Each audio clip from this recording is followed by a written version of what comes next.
Les cacao, une nouvelle menace pour la sécurité dans le Grand Nord et la partie de l'Ituri. Le cacao devient à la solde des créations de plusieurs mouvements et groupes terroristes, notamment le ZADF Nalou, le ZADF MTN ainsi que le Wazalendo. Bonjour, bonsoir. Nous vous saluons de partout où vous êtes en train de nous suivre. Nous, c'est Analysons Congo. Nous venons auprès de vous ce matin, ce soir, pour analyser, parler et échanger avec vous. Et nous vous demandons, si c'est votre première fois de nous suivre, de liker, de partager et surtout rester connecté avec nous sur Analysons Congo. Suivez-nous de partout, sur TikTok, sur YouTube, sur Facebook. Ne manquez pas de nous suivre aussi sur notre plateforme en version Swahili d'Analysons Congo. Alors, nous allons prendre quelques minutes, on va visionner quelque chose. Vous voyez cette vidéo que je suis en train de vous montrer. Vous allez voir un groupe de soi-disant, il s'appelle le Wazalendo. C'est un nouveau groupe. Vous regardez tous ces jeunes-là, à manchette, c'est un nouveau groupe qui vient de naître dans les Nyanya. Nyanya, nous sommes en Ituri, vers l'axe qui va vers l'axe de Mambasa. Nous sommes à au moins 185 km de Bunia. Ce qui se passe, c'est que ces groupes viennent de naître juste après les attaques qu'il y a eu à Muchacha. Vous vous rappelez des attaques qu'il y a eu à Muchacha, dont on a accusé les ADF, ainsi que d'autres attaques qui a eu lieu récemment. Il y a 2 jours, nous vous avons parlé d'une attaque à Nyanya, où vous avez vu dans une des villages tout autour de Nyanya, on a eu à tuer presque 70 personnes. Les 70 personnes qui ont été tuées, ils étaient tués par les ADF Nalou. Et après l'attaque des ADF Nalou, les corps ont été montrés, ils ont été conduits au niveau de plusieurs familles qui étaient les responsables de pouvoir récupérer leurs corps et les enterrer. Et jusqu'à ces jours, le gouvernement congolais, que ce soit au niveau national, au niveau provincial, rien n'est à signaler. Alors, nous nous sommes intéressés de savoir là où se passent les incidents, qu'est-ce qu'il y a. Là où se passent les incidents, on a remarqué que les zones qui sont attaquées, notamment depuis Muchacha jusqu'au niveau de partout jusqu'à Nyanya, l'activité principale là-bas, c'est les carrières d'or. Donc ça attire que les gens aillent, les ADF Nalou aillent là-bas. Mais aussi, il y a une deuxième activité, c'est l'activité commerciale. Et la grande partie des activités commerciales, elles sont gérées par les ressortissants du Grand Nord, notamment les gens qui viennent de Butembo et Beni. On a remarqué que beaucoup plus ils sont des Nandais. Troisièmement, c'est un élément important, c'est que les gens là-bas, ils vivent de l'agriculture. L'agriculture, et ils cultivent essentiellement le cacao. Et c'est de là que je vous ai dit que le cacao devient aussi une source d'insécurité. Comment? Le cacao, dans cette zone-là, elle devient une source d'insécurité. Ainsi que le commerçant aussi se sent insécurisé puisqu'on pille souvent les leurs. Mais troisièmement, on a remarqué que tous les ADF qu'on est en train d'arrêter ces derniers temps, ou bien lorsqu'on maîtrise quelqu'un, et que l'on dit que c'est un ADF, ça c'est une observation qui m'a été faite sur terrain, selon la société civile, que la plupart, je ne la confirme pas, je ne certifie pas, mais la plupart, ce sont soit des Kambale et des Kambare et des Kambale, soit ce sont des Muindo, soit ce sont des Mumbere. Cela veut dire qu'on assimile les ADF à la communauté Nandé. Que la plupart des ADF ne sont plus vraiment des ADF, mais ce sont des Nandé qui se sont transformés en ADF. Mais alors je me suis posé la question, pour quelles raisons vont-ils devenir des ADF?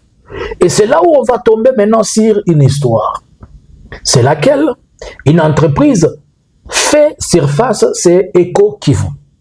Eco Kivu, c'est quoi? Eco Kivu, c'est une entreprise qui est basée dans le Grand Nord, notamment à Beni, et qui est chargée de l'achat de cacao.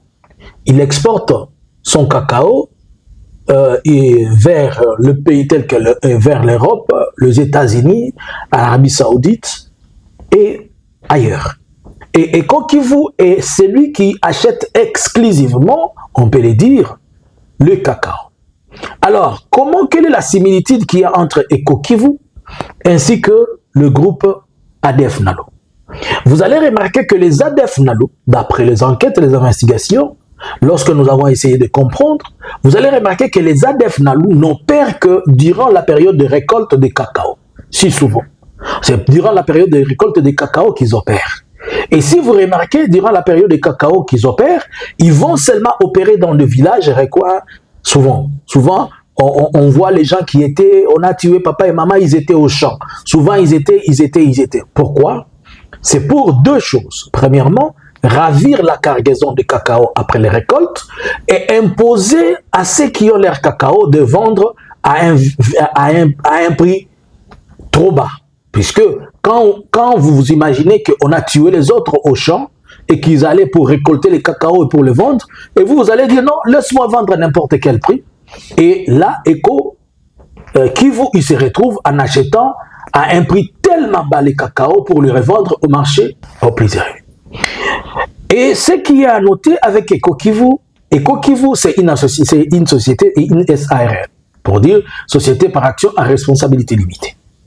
On disait, il y a des rumeurs que je ne confirme pas, qui paraît que Mbusa était aussi dans Eco-Kivu. Mais Mbusa avait vendu ses actions et les actionnaires majoritaires dans Eco-Kivu aujourd'hui, il y a Julien Paluku, il y a Mwindo Nzangi et Mbindoulé qui sont dans cette histoire-là. Alors vous comprenez pourquoi quand il y a les problèmes des ADF Nalu, dans le Grand Nord, on n'en parle pas puisque c'est un business qui profite à certaines personnes.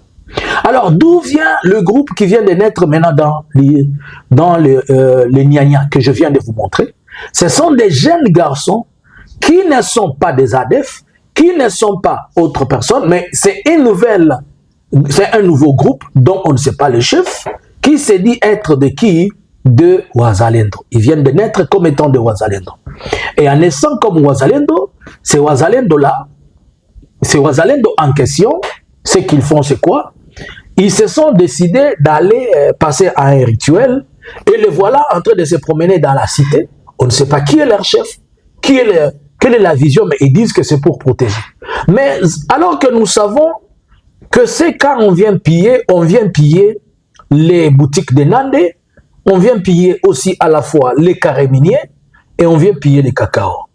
Et si maintenant, les commerçants Nandé se sentent insécurisés et ils instrumentalisent qu'il y ait un groupe Wazalendo pour le protéger, connaissant que dans l'Ituri, il n'y a pas de Wazalendo. Les Wazalendo sont dans les Lubero et dans les Grands Nord, c'est-à-dire partout là-bas dans les Grands Nord, vous allez dans les Manguruchipa, vous descendez là-bas. Même dans les Manguruchipa, il n'y a pas vraiment de Wazalendo. C'est vers Butembo, Beni qu'il y a les Wazalendo. C'est pour dire que si les mouvements Wazalendo montent dans la province de l'Ituri, ça ne peut que venir de Grand Nord, c'est-à-dire de Nandé, qui sont eux qui ont amené ces mouvements vers la province de l'Ituri. Et pourquoi ils les amènent? Certaines disent que c'est pour protéger leur commerce, puisque la FARDC et la police semblent ne pas les protéger. Les autres disent que ce n'est pas pour protéger les commerces, on ne sait pas de qui ils sont. Mais on a remarqué dans ces vidéos que je vous ai montrées, tous ces jeunes garçons-là, ce sont des enfants de Nyanya qui sont reconnus et tous on reconnaît les noms. On reconnaît leurs noms et on sait ce qu'il faut. Et avec le temps, on a même retrouvé que dans certains ADF qui étaient en train d'opérer et à tuer les gens, on les retrouvait au village, on connaissait que c'était l'enfant de X, c'était l'enfant de Y.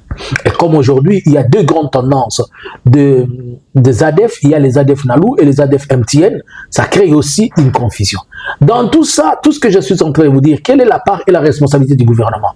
Les gouvernements c'était, les gouvernements ne disent rien. Donc cette nouvelle naissance de cette milice qui vient de naître, qui est soi-disant Wazalendo, et qui a la bénédiction à la fois du pouvoir public, puisque le pouvoir public le regarde, il ne fait rien. Nous allons dire que demain, nous sommes en train d'alerter aujourd'hui, mais quand demain ils vont commencer à couper les gens à la machette, on viendra vous dire. Il faut noter quelque chose, que ce n'est pas dans leur dynamique, ou bien dans leur structure, ou bien leur mode opératoire, les ADF, le Wazalendo d'opérer à la machette. Si vous voyez qu'il commence à opérer à la machette, c'est-à-dire il tire ces mécanismes de quelque part. D'où cela peut-il venir? On peut soupçonner des FDLR, puisque la machette, l'opération, ou bien le mode opératoire de la machette, couper les têtes et tout ça, ça appartient à deux personnes, aux ADF Nalou et aux FDLR. Les Wazalendo, ils utilisent les armes à feu, ils tuent les gens. Mais quand vous voyez les gens prendre la machette comme ça ne peut qu'être une idéologie des FDLR, une idéologie génocidaire. Mais il faut noter que la plupart sont des mineurs. Et donc entre l'âge de 12 ans, 13 ans, 14 ans, qui se promènent torse nu, après qu'ils soient tatoués, ils viennent de faire des rituels spirituels à la machette et pieds nus. Et qui est leur chef? On ne sait pas. Pourquoi se battent-ils? Pourquoi ils se sont passés à ça? Ils ont dit que puisque l'État ou l'armée ne les sécurise plus, et ils doivent se sécuriser eux-mêmes. Où allons-nous avec l'insécurité et la situation confuse dans le territoire d'Ituri? On ne sait pas. L'armée ougandaise a-t-il retiré ses troupes? Non, jusqu'à aujourd'hui, l'armée ougandaise n'a rien fait. Et que dit le gouvernement sur place à cause de ça? Le gouvernement me regarde comme moi et toi, nous sommes en train de nous regarder comme nous sommes en train de parler. Mais nous alertons ici qu'une nouvelle vague de Wazalendo vient de s'écrier dans les Nyanya. Nous alertons aussi en même temps que les cacao, chaque fois qu'il y a récolte, comme pendant cette période, si vous voyez les gens sont en train de mourir comme ça, c'est puisque nous sommes sous la période de récolte de cacao. Et on pointe du doigt dans tous les sens Eco-Kivu. Nous n'avons pas encore eu à atteindre Eco-Kivu, mais nous faisons notre mieux. Nous avons cherché leur contact, nous continuons à chercher leur contact pour avoir leur version des faits par rapport à ceux qui pointent du doigt, disant que Eco-Kivu est celui qui manipule les ADF Nalou pour arriver à avoir le marché exclusif du cacao et acheter les cacao à bas prix. Vous pouvez comprendre. C'est pourquoi à Kinshasa, Julien Paluku ne peut que vous parler de Tutsi. Mwindo Zang ne peut pas que parler de Tutsi. Mbindoulé ne peut que parler de Tutsi. Du conflit dans les Nord Kivu, Goma, mais il ne parlera jamais et il n'y aura jamais des opérations par rapport à ce qui se passe dans la province de l'Ituri. À qui profite l'Équim? À la fois aux membres du gouvernement et au gouvernement provincial. Plus il y a d'insécurité, plus il faut des opérations militaires, plus il faut des opérations militaires, plus ils ont accès à l'or, plus ils ont accès à l'or, plus ils sont dans un trafic et dans un business que personne ne peut contrôler et maîtriser.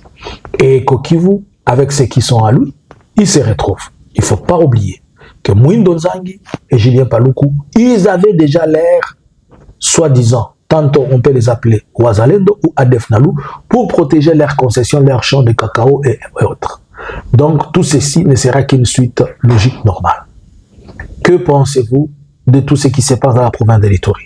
La démission et l'absence de l'autorité de l'État, ou bien l'État les fait expressement? Bonjour, bonsoir. Analysins Congo subscribers.